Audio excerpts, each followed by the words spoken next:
but I do feel like... Or you're right about the kings and queens being ordinary people. Right. I mean, go into something that's not part of the classic narrative. But screenwriting, I feel like, is the kind of the nexus, and it's going to be the, where I end up is writing for the camera, because of the versatility of the camera, and a lot of the ideas I have, and I've been working with the mentors that I've acquired for playwriting, and they will look at will look at an idea and say, this is a film, this is not a play. Basically this is not going to translate, because what you have is a lot of elements that are going to require closer views of things, and that's one of the reasons that I'm kind of enjoying the 360 kind of capturing of it. There is no writing process. It's just is. Right,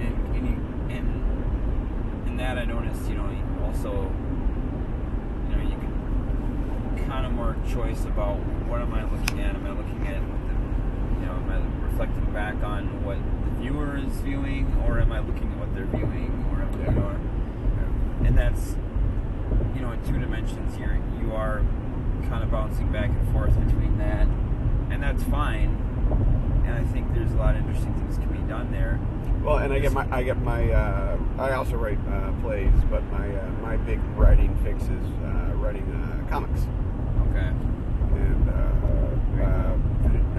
finishing up the final pages on a new project called Sound on Stage with Elvis Canaveral. I have a character that I use named Elvis Canaveral. He can jump from reality to reality. He has the power of super collider, so whenever he collides with something, he becomes an amalgamation of himself, whatever he's with, and whatever he smashes into. Okay. So if he's like on a motorcycle and he smashes into a wall of fire, he'll become a flaming motorcycle thing. But whenever he jumps from reality to reality, he also collides with that reality and becomes a mashup of that reality. So that's why he can appear different in it. And there's also an infinite number of Elvis Canaverals jumping around. So whenever I need a character for anything, right, Elvis Canaveral. And when the artist asks, well, what does he look like? I go, he looks like you. So it allows every artist to make Elvis their own. So like the guy who did the art for the comic for Sound on Stage. So Elvis is Mexican, and it looks just like. And for me, it's really convenient because it's really easy for me to tell which artist did which Elvis, because they literally look like the person that did it. And also, when a woman does it, then it's Elvira. So or whatever somebody wants to do with it. It's a character that I offer up to other people. But the point of the comic itself is to help both talent and technicians choose the right microphones for their onstage presentations. Basically answers the questions that I should have been asked 1,000 times while I was working sound in the studio at the Guthrie. Just to give it the basic information of what directional microphones mean. Why, if you're going to have wedge monitors, you want a traditional handheld microphone, because it has rejection from behind it, so you can hear yourself in the monitor. You don't want the headset or a lapel mic if you have a monitor. But people see lapel mics on TV and they go, "Oh, that's what I must need to look professional." It's like, not necessarily. It may be the right choice, but let's think about this. Right. The right tools. Yeah. The right Exactly. And it's also trying to demystify the nature of audio and other, stage techniques. So this book will be just one part of what will eventually be a full educational series that can also be updated. And it's going to be released with Technical Tools of the Trade, which is headed up by my friend Wu Chin, who is teaching workshops, theater workshops, in an attempt to increase both education and diversity in the technical theater field. So it's win-win-win all around on that one.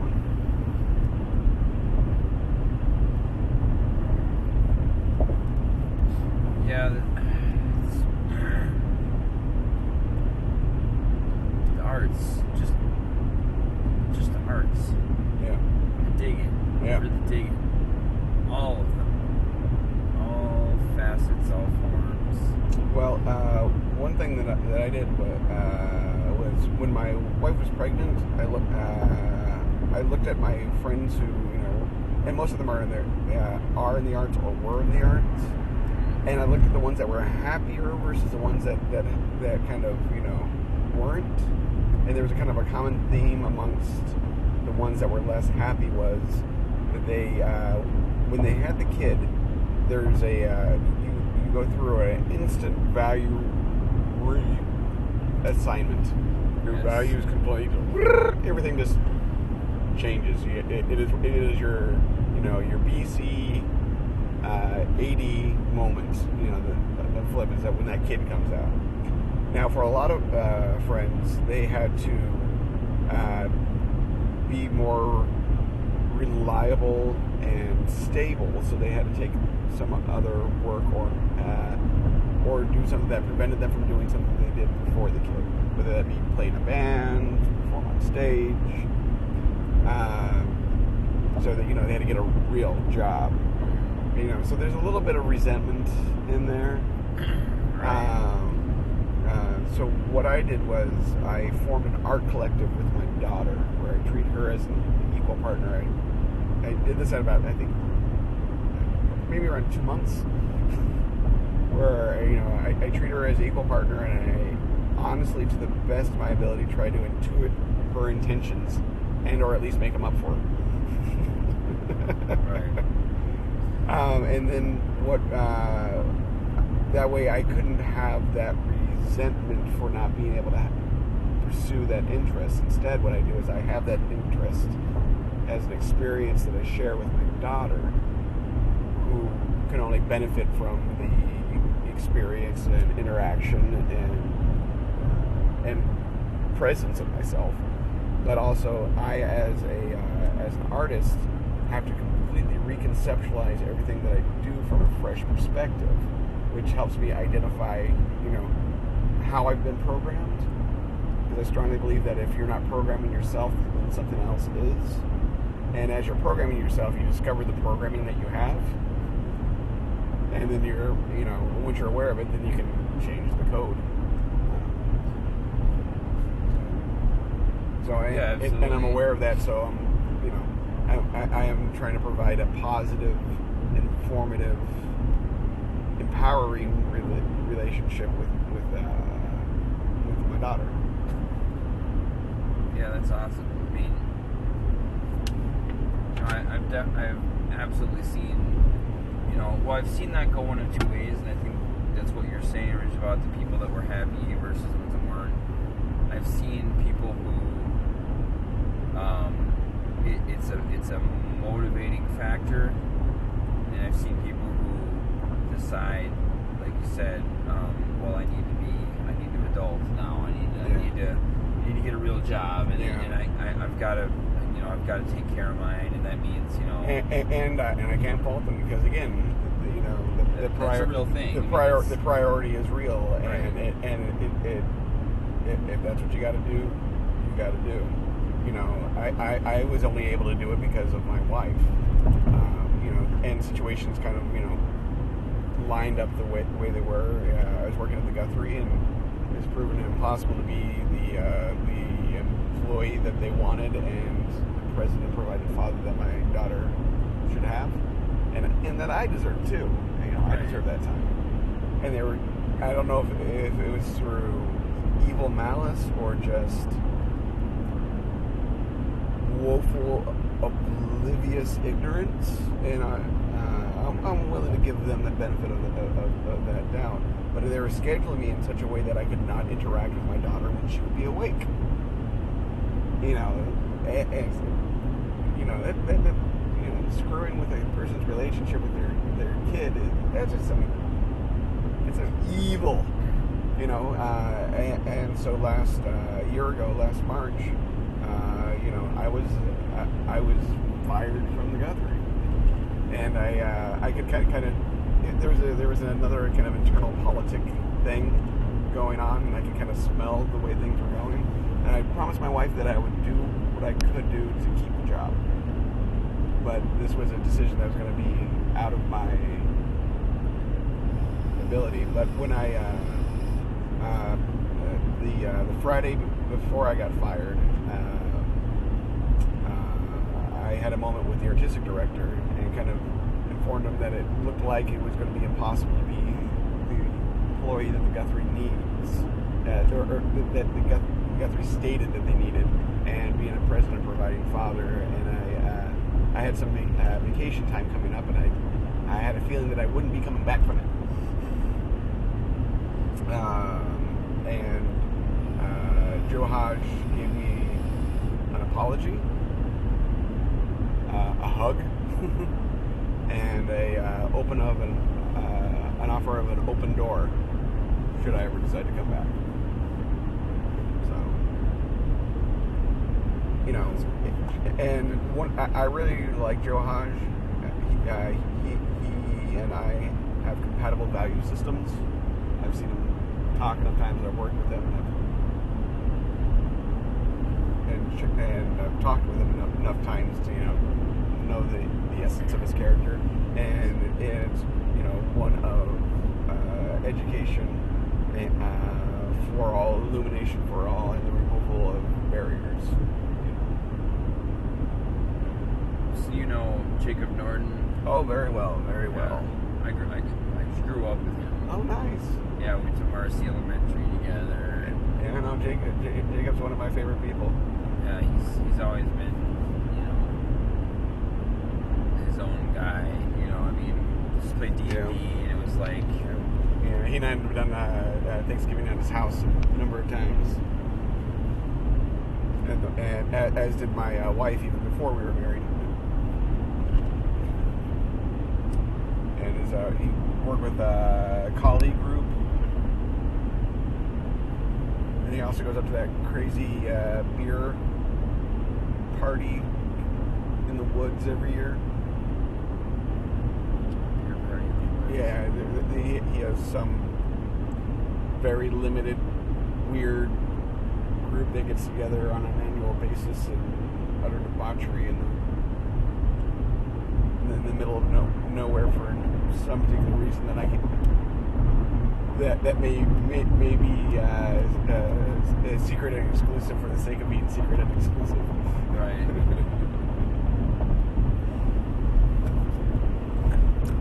Something I would have. So what are we picking up today? Well, hopefully we're picking up Alien Poker now. The reason I wanted to go so early is this.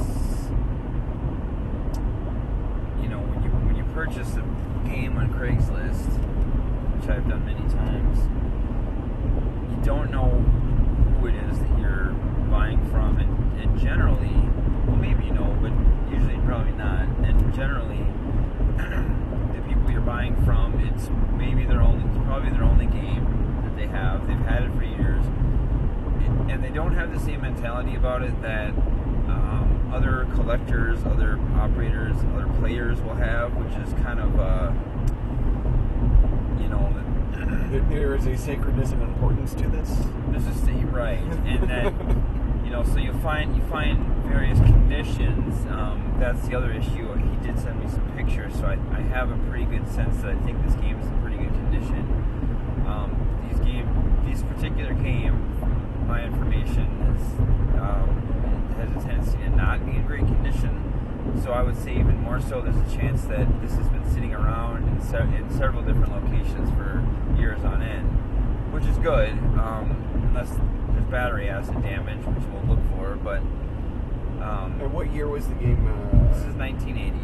Oh, okay. 1980. So it's a solid state. Solid state. It's System 1, yeah. So hopefully the game is still there when we get there, and that's why I wanted to go earlier. He said there's people coming afternoon, and I said, well, I will be there in the morning. Can you hold it for me? I will buy it. I am 99% sure, unless there's a rat's nest in there, which even that would probably stop me. Oh, goddamn, we gotta kill some rats. Like, well, we're gonna have to relocate these things, you know. But many times I have had people sell games. On one memorable occasion, a Mousing Around came up for $1,200, which I think is at least several $100 underpriced. He had other items he was selling from his game room, some video games, slot machines, etc. And I thought I had made a deal on it. I thought that I had bought it basically already. And I showed up with my friend with a liftgate truck. We drove almost an hour to get to it. And when we got there, another friend of ours, Ed Hansen, who's a collector, well known in the area, or fairly well known anyway. He owns Rocco's Pizza, which is another pinball location. Yeah. Ed was hauling it out when we arrived. They were literally schlepping it up the stairs, and actually had the audacity at that point to ask us to help. At which point, you know, normally I would just say sure, but on principle at this point, I said, no way, I'm not helping you move my game out. You know, you guys, you know, struggle that out. Struggle is real, and you're in it. I'm not helping you. I'm actually upset about this.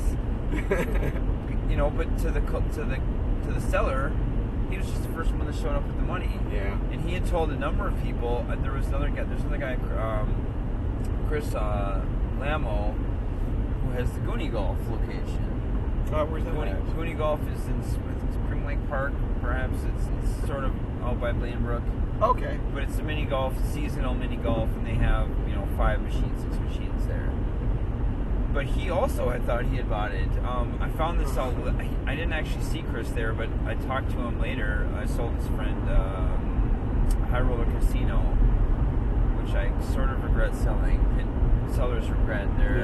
It's a fun game. It is a fun game. It was in good shape, and I kind of needed the money, and that's unfortunately part of the business. The hobby is. It's like a bank. It's like a piggy bank. So when you have a game there, you know it's going to hold its value. And so you say, "I have this much money and this much money." It's like a bank account. Well, it's like it's like pimp jewelry, because they'll confiscate cash. Exactly. Well, and another friend who's a painter said, "This is my bank." He said, "This is how I hide money from the IRS. Is that I have 60,000 in pins. And like it's kind of when I need money, I liquidate a game, and that's what I do, and I just kind of keep them in rotation." But both Chris and I showed up and thought we had made a deal with the guy, and in his in the seller's mind, hey, I've told people, hey, yeah, you can come look at it. Well, if a game is priced too low, now this we're probably okay on, because I think what's the price on this? This is $750. Okay. And I think that's really in the actual value zone. It's probably actually on the higher end from what I can tell. Although the trend is upward on all games. The trend is moving upward. Yeah. Well, the resurgence has caused Well, we're bringing about a new pinball renaissance. So. We are, and for the games in the 80s, anything that's not in production right now is a finite quantity. It's a finite amount. Yeah. And probably some, when the condition goes to poor, you have to do a lot of work to restore that. Now, especially playfield wise, you're probably not going to be able to do on art. You can't, so art overlays, I mean, that's very difficult. It's very time consuming. John Galvin's involved in doing that on a high speed right now. And he sanded down the playfield, these pictures of that. He sanded down the graphic, he sanded off all the art. So, now he has to find a scan of the art or figure out a way to do the art, which I'm sure he has a plan for. He would not have sanded down the playfield. But if you're going to do that Playfield, that level of work on a game that maybe the value is $500 to $1,000, you got to consider how worth it is for you to invest another $500 into that. yeah. Now, CPR is a playfield reproduction company. They do popular titles that tend to wear out. They've made Medieval Madness was, and I just saw they're releasing Attack from Mars. Yeah, that is a different company, and I think that's the one that's actually doing the entire game. Okay. CPR, maybe it's CPR. I don't think so. I thought that was a different company. Maybe they are though. Is it the same company? I don't. CPR does just the playfield. Well, because I saw just a line of what looked like sweet new Attack from Mars with the full color display, and the side runners were green. It just looks sexy. I finally conquered the universe last January for the first time. Nice. I found a Revenge from Mars yesterday. The one of the holopin, the on Pinball location 2000 or for sale? on location. Okay. But just playing it would tilt it. Really? Yeah, it was at the Knights Cap Bar. Okay. Northeast. Yeah. It was like, oh, because I really liked Revenge from Mars 3D. It's really my kind of groove, because I like the interactive qualities of it, and I know it was the last thing that Williams ever made, but I still think it was a great design. That was weighed down by a crappy Star Wars movie, Right. but and a bunch of executives. So you're a fan of the Pinball 2000. I am. You're definitely in the minority on that.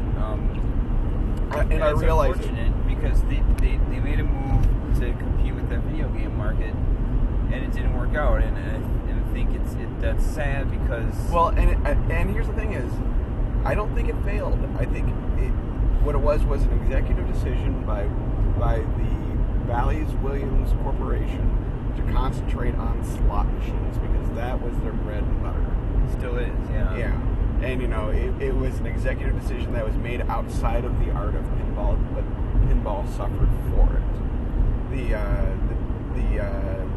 design of the Pinball 2000 could be easily refined and recreated and improved upon, yes. But it was a huge evolutionary jump into the nature of interaction of pinball and pinball storytelling. I am dismissive of the Star Wars game simply because